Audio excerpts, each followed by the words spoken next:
All right. Hi, everyone. Corinne Gabbert here, Southeast AHEC Associate Director. I've got Michaela. She's at the bottom of my screen, and our two awesome co-hosts today.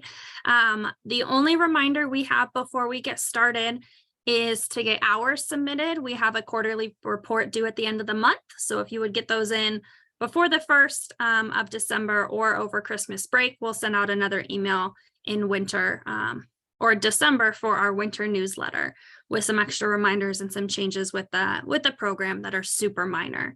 But I'll let our awesome presenters introduce themselves, but real quick, we're really excited to have Sydney and Rachel. They are currently at Lewis and Clark Behavioral Health Services in Yankton, but they're USD clinical psychology students.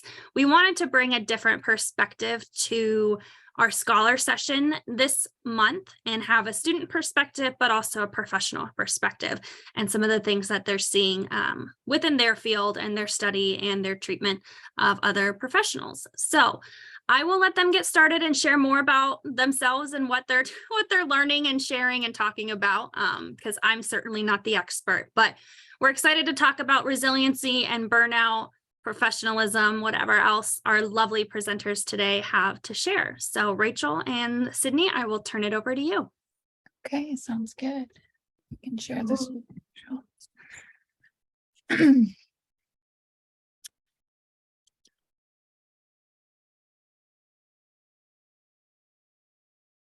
Okay.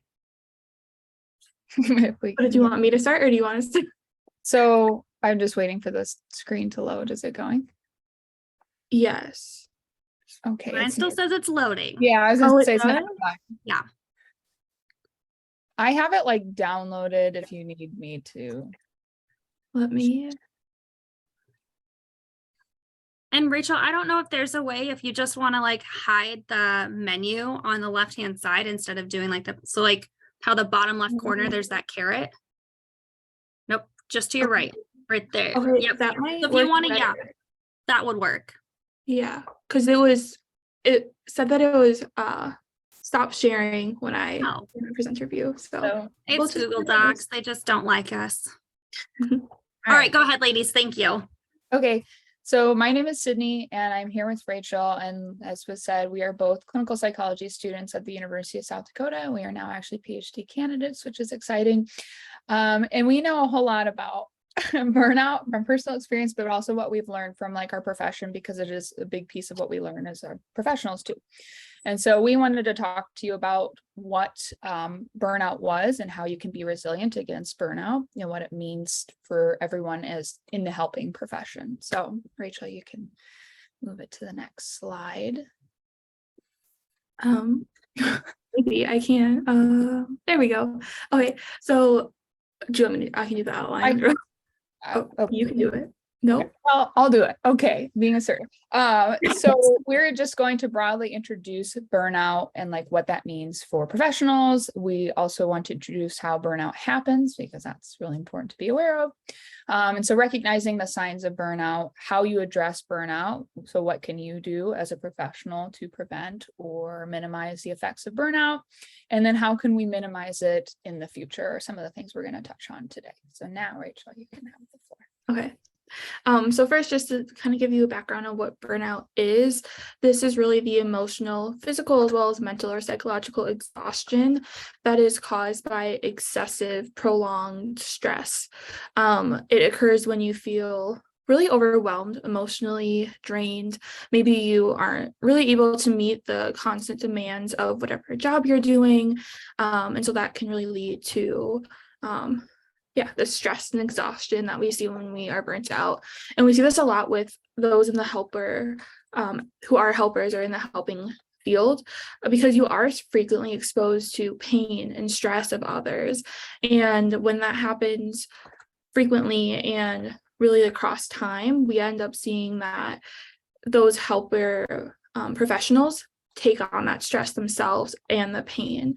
And so that really is what burnout is. So you can find several different ones if you look long enough. The stages of burnout, I found one that was 12 stages, but we're going to use one that was 5 stages because that's a little too convoluted. So this 5-stage model really, it starts with this honeymoon phase, which is this phase of like when you first start a job and you first start in your profession, you're very excited and you don't really feel that stressed out because you're finally doing like what you've worked very hard to do. And so there's a lot of optimism during this time, and you just don't really feel immediately the effects of working in a helping profession, or a profession that's very demanding. The onset of stress phase is this next stage where maybe some of your optimism is starting to wane, and maybe you're starting to feel some of these symptoms of stress a little bit more. The chronic stress phase is you pretty marked changes in stress and more difficulty coping, and so there are more intense symptoms. Burnout phase is the burnout phase, and so that's more severe. You have a lot more problems coping, and then what happens after that is this more habitual. If you don't really deal with it adequately, you can find yourself having really significant ongoing physical, emotional, psychological symptoms that are not super fun. And so hopefully you would try to deal with some of those symptoms before you get in that habitual burnout phase. But this is one of the conceptualizations of burnout, but there are others. Okay. So how does burnout happen? So like I already said a little bit, it really happens because we are exposed to stress, and emotional stress, psychological stress for long periods of time. So we're seeing this chronic stress that happens in our workplace, and we see it happen multiple different ways, primarily through exhaustion, depersonalization, and inadequacy. So specifically looking at exhaustion, we see that individuals might feel depleted, overextended, or just tired. With depersonalization, we can find ourselves starting to detach from what's going on around us. So maybe we're a little bit more emotionally distant from the job that we're doing. So thinking like when I'm like working with a client, maybe I'm not being very present in the room, which can be a problem. And so when I start to see that depersonalization, it's kind of a signal for me that maybe I need to take a step back. Inadequacy is something else that happens as well. And so that's when you're feeling reduced sense of accomplishment. So maybe like when you first started a job, it didn't take much to feel very accomplished. Like you met with a client, you had a really good session, and that was great. And you felt like you were doing the best that you could, and you've done a lot. But now, after seeing like multiple clients and doing your job for a while, it takes a lot more to feel that accomplishment. And so maybe you're not feeling like you're doing as good of a job, or you're starting to see that it takes more than like one session or seeing that client or patient one time before you see a real change happen. And so we see just in general this lack of feeling accomplished that can occur as well. We see that burnout happens a lot when we have poor staffing ratios. So that's when we have a lot more work and we have people to do that work. And that really goes hand in hand with excessive workloads, which unfortunately we're seeing having an effect with COVID.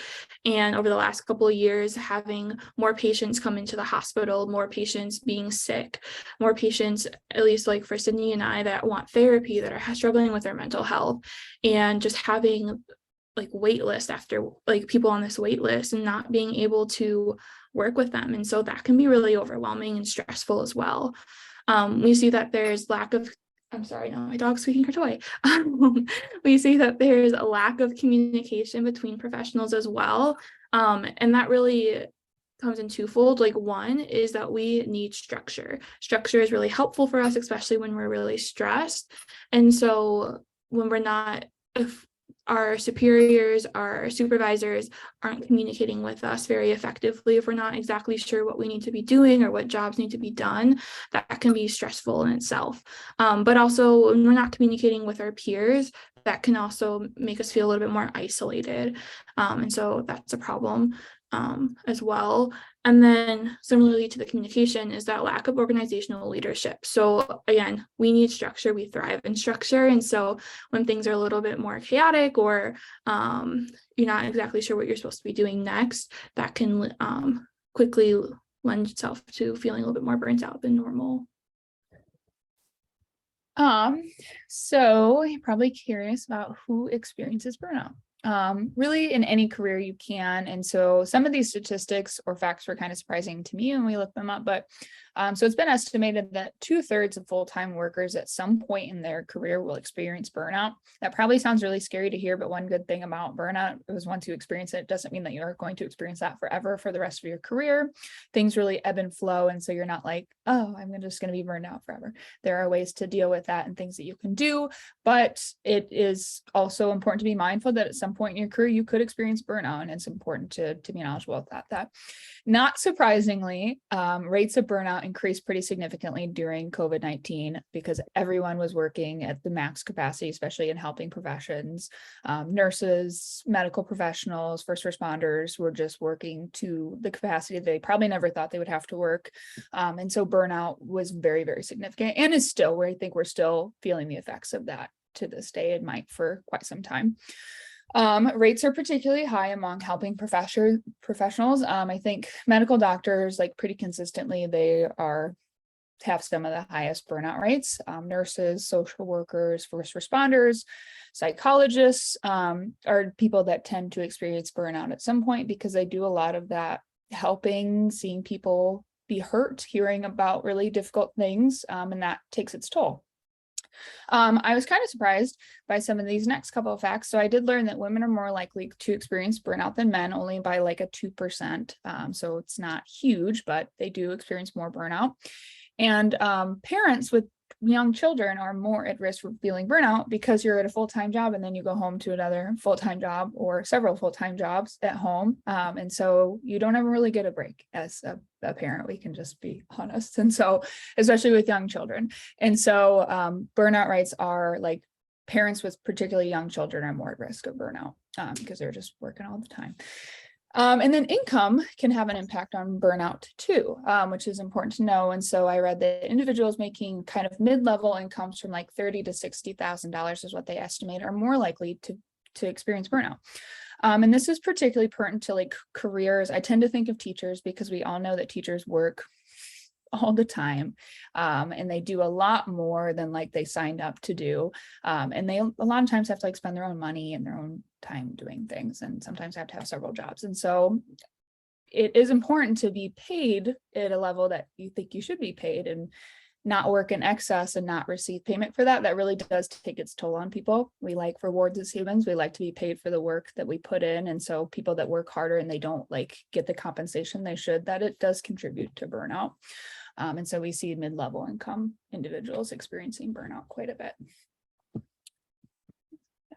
And then, so I want to talk a little bit about why this is like really important, especially for those going into the health field. So we see that healthcare professionals are at the highest rate for burnout due to the emotional strain and the stressful environments that they're in. We actually see that about 44% of physicians in the US experience burnout every week, which is very high. But again, I think part of this is really important for us to understand that this is happening at large amounts and frequently, and that's hard, but it's also good to know. Because I think it allows us to have a little bit more sympathy for those that are struggling with what's going on right now. We see that physicians' burnout is associated with increased medical errors, lower patient satisfaction, longer post-discharge recovery times, and decreased professional work effort, which is also important because we almost see that this is like a cyclical, it's cyclical. So we see that when we're having increased medical errors, there's lower patient satisfaction. That's going to, again, make us feel like we're not doing a good job, which is going to be stressful, and that's going to lead to burnout as well. And so we kind of get stuck in these cycles. And so it's important that we're taking care of ourselves. And kind of like what Sydney was saying, COVID-19 has had a big impact on on the health field in general. And we're seeing that this really primarily shows itself in the increased workload for clinicians in the healthcare system because of the increase in patients that they're seeing and the increased workload. We also see that those in rural settings are also experiencing a lot more burnout, or at least are able to identify more things contributing to burnout than those that are in urban areas. So we see that office politics, low occupational prestige, as well as a shortage of providers and just a lack of resources also contribute to burnout as well. So those that are in the healthcare system, as well as in rural areas, need to be, I think, more aware of burnout and its effects as well. So with that, it's important to understand what burnout looks like and how you can identify it when you're experiencing it or when your friends or peers are experiencing it as well. So we see that those that are experiencing burnout tend to have increased anxiety or feelings of depression. Really, there's this lack of energy. Sometimes there's feelings of hopelessness, lack of motivations in doing your job. We see that a lot of the times we have this disconnect in our social circles. So we might not want to go out as much. We might isolate a lot more. We might not be reaching out to family or friends. And so isolation is a huge signal that something might be a little bit wrong as well. We also see that people can be a little bit more cynical or just tend to be a little bit more negative about things as well as just sensitive, emotionally sensitive to things. And that's, I think, also important depending on what area you're working on or you're working in. I'm just thinking of those maybe working in like an emergency room situation. They might be a little bit, they're going to experience a lot more stress and a lot more crises than other positions, but then they're also, when they experience burnout, might be a little bit more sensitive to those situations as well. So it's important that just knowing where we're located in the job that we're doing as well. Another thing that's important is that we're more susceptible to illness when we're experiencing anxiety. And so we can get sick a lot more often. And so that's also another signal that you might be experiencing burnout if all of a sudden you've had like 2 or 3 colds over this fall. So just things to look out for. Okay. And so one thing I thought about when I was making this PowerPoint was that we tend to think about burnout as being like a very individual issue.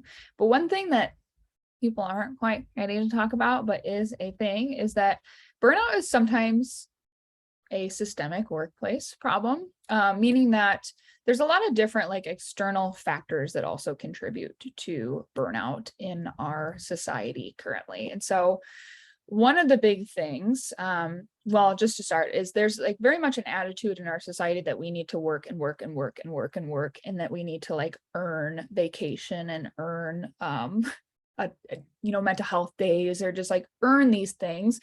And that is kind of like an unhealthy way of thinking, that people feel like they just need to constantly be working and that they have to work to a point where they deserve like a vacation or deserve a day off or deserve a sick day, which is kind of an unhealthy way of thinking in our society right now. Part of the problem too is that our economy has made it very, very hard for people to have a good work-life balance. A lot of people in the United States live paycheck to paycheck. And so there's this fear of, if I miss work, what's going to happen? Am I going to be able to feed my kids? Am I going to be able to pay rent?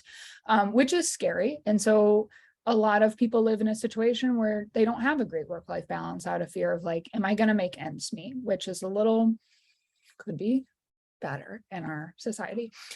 And then there's a lot of workplace things. So our employees valued, there's a lot of workplaces that think of their employees as being like disposable. We can just replace you if we don't like the way things are. And that's a really unhealthy thing too. Like workplaces should value their workers, especially people that have a lot of skills to bring in. And so I don't feel like they do as much as they should. Are workloads reasonable? No, usually, especially like in the helping profession, like a lot of times you're taking on more work than is reasonable. And I'm going to talk about that towards the end, about what you can do about that and being an advocate for yourself, and talking to supervisors about when you know that your workload is unreasonable. And a lot of people really need like reward in their life. And so a lot of jobs don't give bonuses or recognition the way that they should. And that really brings down the morale of a job. Like people should be rewarded. They should be recognized for what the work they put in. And I don't think jobs do that as much as they should. And then the work environment too, going further into that, is there camaraderie, is there competition? So some workplaces, like people are just constantly fighting to be the best or to get ahead, and they have kind of a toxic work environment when really it should be like you're all in the struggle together.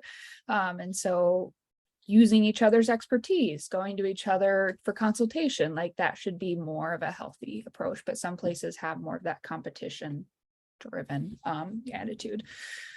We all know that like poor leadership in a place can lead to a lot of issues. And so that's a really big aspect too, that leads to burnout in the workplace of like, do you have somebody that cares about their employees or is just wants to make as much money as possible?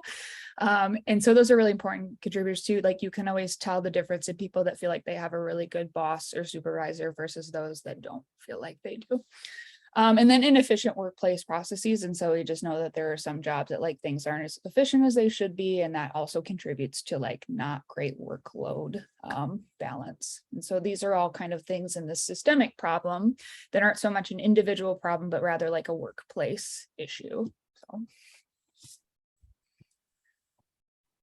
Oh, that's mine too, sorry. So one other thing that Rachel and I have learned about in our program that is like very important to helping professions, especially what her and I do, but also like medical doctors, social workers, nurses, is something called compassion fatigue. And compassion fatigue and burnout go really hand in hand. And so compassion fatigue or burnout can lead to something called compassion fatigue, which is basically emotional and physical exhaustion leading to diminished ability to empathize or have compassion for other people. And so it really can affect your mood. It can affect like what's most important. It affects how you interact with clients or patients because you kind of have this irritability or this inability to kind of have compassion for people's situation, which can really like put, if you're what Rachel and I do for a living, where your working relationship with your clients is one of the most important things, and you are kind of irritable or not really caring about your client, like they won't come back. And so it really does put a strain on them. And so it affects interaction with clients, patients, it affects sense of accomplishment and job satisfaction. You have kind of this irritable mood about things, and it affects conduct. And so sometimes you see with medical professionals who have poor conduct and have done questionable things, like they have compassion fatigue because they get to this point of exhaustion where they just don't care. And so burnout's really important to recognize so that you don't end up in a position where you are not being competent or just working by conduct that you would normally want to work by. And so that's why another reason why recognizing burnout and being aware of it is very important. So we're going to talk through a whole bunch of different ways that we can alleviate burnout, because kind of what Cindy said is this isn't something that once you experience burnout, it's going to last forever. It does ebb and flow. And so there are times where you might feel burnt out. There's times where you might be reinvigorated and want to do your job the best that you can and just love your job. And then there's times again where you might feel a little bit more burnt out. And so when we do start to notice that burnout, it's really, really important that we have that really good social support system. So talking to your friends, family, if there's elders or religious advisors that you really connect with, having those people, I prefer outside of the workplace, can be really helpful, but having a good support system in the workplace is also important as well. Taking care of yourself and self-care and making sure that you're scheduling that in to your daily life is important as well. So making sure that you're taking time to rest, to relax, make sure that you're preparing meals that are healthy and you're eating well. You're taking time to exercise and you're taking that personal and family time off. So if your job does offer vacation time, you are actually taking it. That's really important. And kind of like I talked about a little bit earlier too, is that routines are helpful for us. They provide structure, they make us feel a little bit better about our day-to-day. And so if we can have a routine, a daily schedule, that can really help alleviate burnout as well. And I'll also throw in there that I think sleep is one of the most important things that you can do. And so if you can even just schedule, like you're going to bed the same time every night, like whether it's like 10, 11, even if it's 12 o'clock, that's fine, but just making sure it's consistent and that you're getting at least 6 hours. I prefer 7 to 8 hours, but if you can get that like consistent amount of sleep, that would be really helpful as well. We also can see that seeking supervision as well as just consultation can be helpful. So if you are like, we are students right now, so we do have supervisors, and we should be able to use them when we need them. In the future, we might still have supervision, but we might not. And so that doesn't mean that we're isolated and we don't have people that we can't talk to. So we can seek out consultation so that we can alleviate some of that stress and be able to talk to others about what we're going through and what we're dealing with and decisions that we're making. So again, that it's not all on us, and we're building that support system as well. We also need to acknowledge our own limits. And I think Sydney's going to talk about this a little bit more. So I think, so I won't go too much in detail, but just knowing when you've reached that limit of how many clients or patients you can see in that day, or how much you're working, and setting those boundaries. So when you leave work, you should be leaving work. It doesn't mean taking work home with you. So that doesn't mean taking paperwork home and finishing reports, or doing things that are work outside of that work time, and making sure that you are asserting yourself in, again, setting those boundaries, not just with yourselves, but with your peers and the people that you're working with, so that everyone's on the same page. And again, you're taking care of yourself, because that's very important. And then when there are not necessarily extreme cases, but when burnout becomes really a problem, making sure that you're seeking out mental health professionals. So that is when, seeking counseling or therapy is helpful. And that doesn't exclude those that are in the mental health field. We can also seek out therapy and seek out individuals to talk to, and just gain those skills that we need so that we can hopefully alleviate burnout in the future and have that toolbox with us in the future as well. So I'm a really big advocate on, if you realize that your work environment is not working for you and you've taken steps to maybe address that, nothing's changed, like nothing is keeping you at a job that is unhealthy for you. Like if you have skills and you can look for different work, like a lot of people get in this mindset of like having loyalty to a job, that if they're not treating you right, like what is the purpose of having that loyalty? So you can always move on to another workplace if you're just finding like nobody's willing to work with me here, nobody's willing to respect my workload, nobody's willing to help me help myself, which is a really big thing. And so like find a place that values you. Look for different jobs, look for places that are going to value you and provide a healthier environment for you. Again, we get really stuck in that like loyalty to a job, but if they're not providing you what you need as an employee, look around. So I'm very much an advocate of like, don't stay in a place that is not valuing you, especially when you have a lot of skills and you have a lot of things that you could give other people that would value you. And so find a workplace that values employees. So quality leadership is one thing to look for. Competitive wages. I know that like wages are kind of a taboo subject, but again, humans are very much driven by reward. And if you are doing something as strenuous and that you have a lot of skills and you have a lot of value to give, like you should be compensated for what you are doing. And so being an advocate for yourself as far as like wages.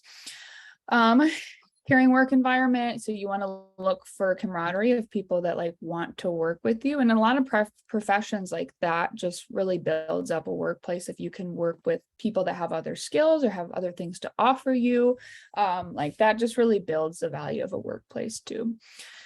Time off is really important. So places that want to give you time off and value taking time off and give you bonuses and they give you recognition and they really value their employees and the work and the time that they put in. Reasonable workloads. And so that's one really big thing you want to look for. And learning how to talk to supervisors and bosses about workloads. I think that people have this sense of like, there's something I'm lacking if I'm feeling like overwhelmed, but a lot of times it is like you are just given so much and expected to work with that.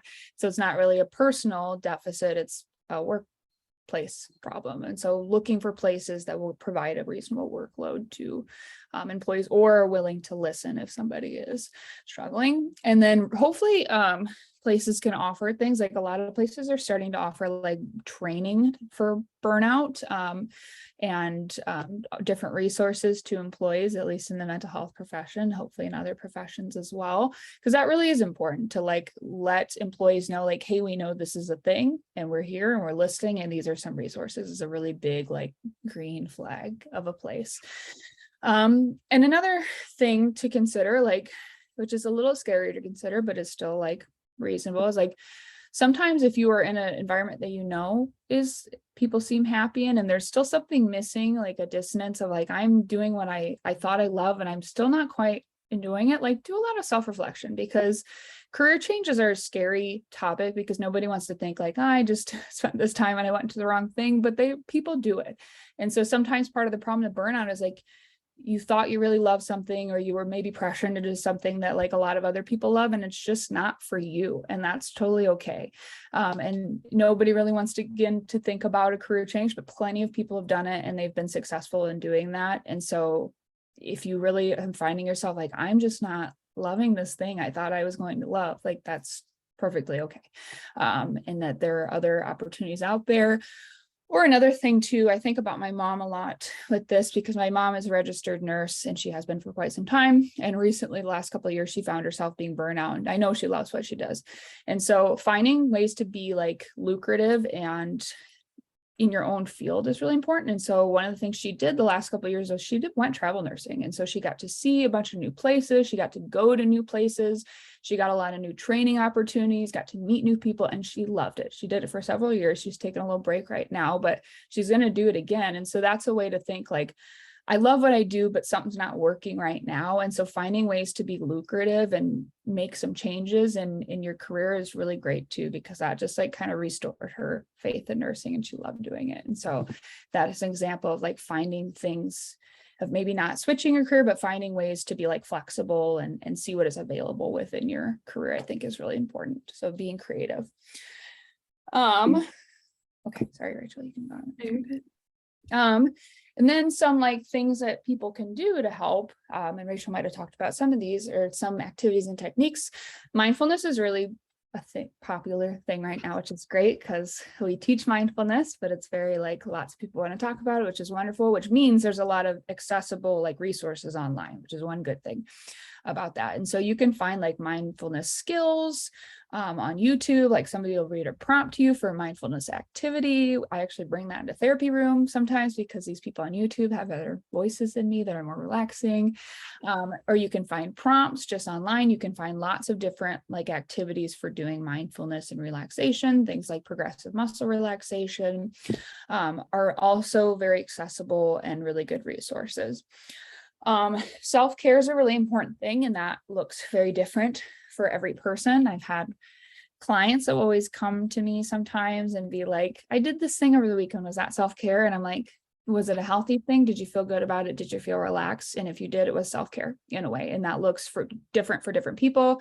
For me, I love to bake. And so when I make time to bake, that's my self-care. For other people, it's getting their nails done. It's taking a hot bath. It's getting massage. It's going for a walk. It's spending time with family. Self-care, again, is anything that is healthy. It feels good. It makes you feel relaxed. It can be so many different things. And so it's good to reflect and think about, you know, what that is for you and what is particularly relaxing and feels good for you.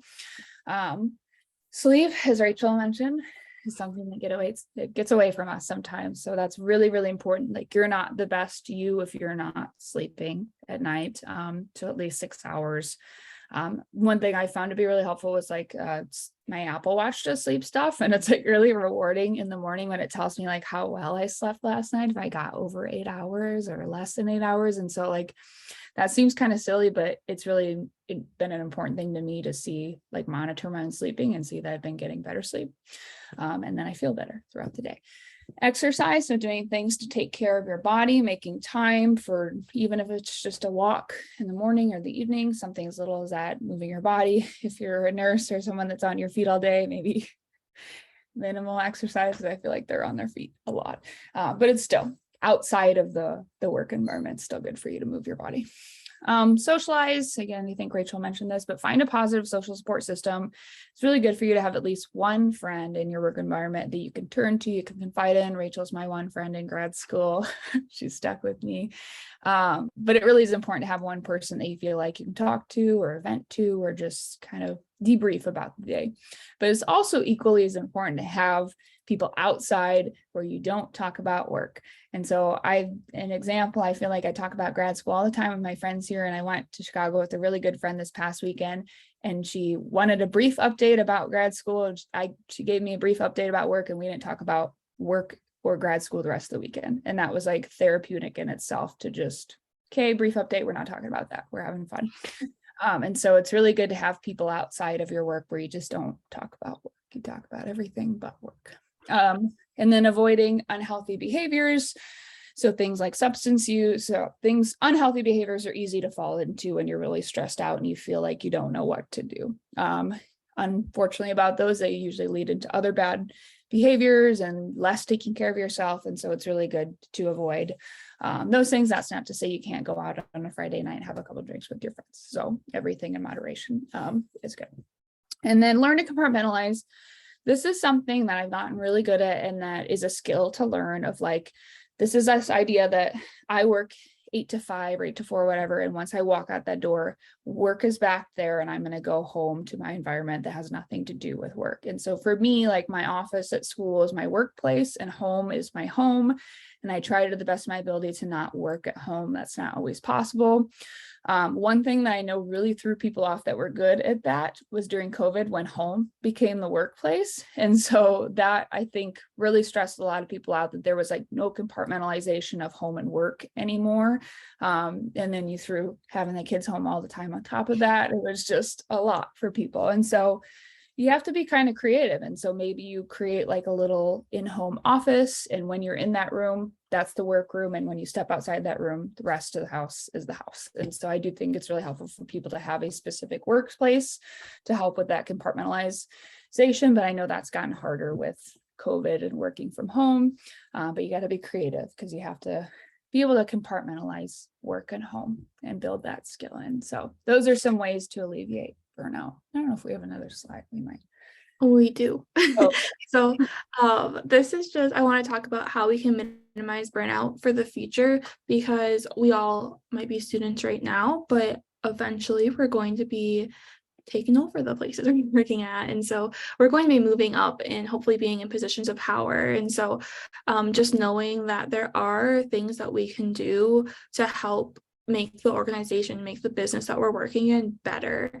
And so a lot of that has to do with just the institutional policies that there are. So if we are able to advocate for more time off or for longer leave policies, or even just making the requirement that people, again, have to take your vacation days, they don't accumulate. That's great to have, maybe to like have that like later on, but you're not taking it like your first year or two. Like that's a problem. Like we need those breaks. And so making sure that we are scheduling that in is important. And so if we can make those policies, then we can hopefully help alleviate burnout across an institution. We also see that expanding resources are important as well. So if we can see if we can get childcare or family support programs, make those available for our employees, that's going to help alleviate a lot of stress. And I think this goes along too when Cindy mentioned that we see that parents with young children, they experience burnout so much more. And so these are things that we can help with that specific subgroup. So again, like if we can figure out ways to help those that we're working with, that would be amazing. And then also improvements in the delivery of practice. And so just streamlining things and listening to people that are actually doing the job. So we might experience, again, as students, sometimes we do the grunt work, or sometimes we're doing things that our supervisors haven't done in years. And so they don't know how things are working currently, or they don't know if like the system, I'm thinking of like, we use titanium in our practice, like titanium doesn't work well all the time. And so maybe one day I'll be able to make that decision that we're not going to use titanium. We're going to use a much more updated system. And so notes and things are going to go a lot faster, and making appointments are going to go a lot faster. And so those like little changes that are more, again, on the organizational approach can be really helpful for most and a wide range of individuals in an organization. But we also see that there are some individual approaches as well. So just making sure that you know what self-care looks like for you. So what Sydney said too, like self-care looks different for every person. So that doesn't like, I get my nails done, and that to me is my self-care. I do it once a month and I drive to Sioux Falls, I get my nails done, and it's a fun time. But that might not be something for everyone. Some people might not like getting their nails done. That's great. So just figuring out what it is for you that is going to be relaxing and enjoyable. And then along those same lines, finding those mindfulness-based approaches are going to be really helpful as well. Sometimes people don't like doing breathing exercises. So find out what it is that is going to help you just stay grounded and stay present. And that's where maybe talking to a therapist could be helpful, because we have a lot of tools that we can give you. We also see that professional development trainings, Sydney also mentioned this, can help as well. And so this primarily can help boost confidence. It can help boost work performance. And it'd be nice if all organizations would offer this, but they don't. Some do, which is great. But we can seek that out for ourselves. If we know that's something that would help us, we can take the initiative and do that. And there are programs and there are trainings available. So that again, I think has to do a lot with like advocating for ourselves and figuring out what we need. We also see that just learning stress management and finding like resilience trainings as well can be helpful. And then leaning on coworkers and building social support.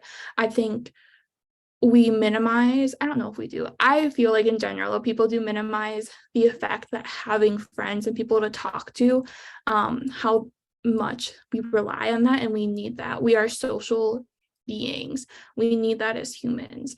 And so having at least one friend that you can talk to at work will help people so much, and feeling accepted and feeling connected to the workplace. But then also having those people outside of the workspace is important as well, because like Cindy said, we need that break. We need that time away from work or school, so that we can relax and also find that work-life balance that is so important. And that's one of like the big things I think that really leads to burnout, is when we're not finding that balance. And so it's a struggle, and it's different for everyone. And so you really just have to kind of figure out what that looks like for you. And I think that was all of our slides. So if there's any questions or comments. Rachel, Sydney, I just want to say thank you so much. We had a burnout resiliency, more of like the self-care speaker about February of this year. And it was more the self-care techniques of what you can do to like improve yourself. I loved your perspective on this. So thank you. I learned a lot, and there were a lot of things that I was like, oh, that's me. Oh, that's me. Oh, should probably not do that. So I will reiterate having someone that you can talk to. I mean, I used to talk to my husband, but he's in PA school now. So I talked to one of my best friends. But then Michaela and I, our offices are 3 people. She and I talk to each other all the time. And sometimes it's hey, I just have to vent, and we talk about what's bugging us, and we know it stays on that phone call, and then it's done. But it just helps work through that. I'm stressed out, I don't know what to do, and I'm spinning. I mean, I take something and just go like this with it. That helps me having Michaela as my person at work. Michaela, thank you, is awesome. So Michaela, did you have anything you want to add, or something that really stuck with you? I think just overall, the approach you guys had towards talking about this conversation or this topic as a whole was very applicable to what, like, I know, like Corinne said, there's a lot of things in there that I know, like, I can definitely take moving forward into like where we like as a professional. And yeah, Corinne, I appreciate you 100%. Well, thank you. I appreciate you as well. I think it's also important, like both of you mentioned, there's kind of seasons with burnout. I mean, I look at Michaela's schedule, October, she was at full capacity probably 28 of the 31 days in October. So that is very intense. I know it depends on when we have events or I have a deadline. Right now, I'm working on a proposal for the government that I'm super sick of, have to do it, but they can lead to a little bit of burnout, and identifying some of those.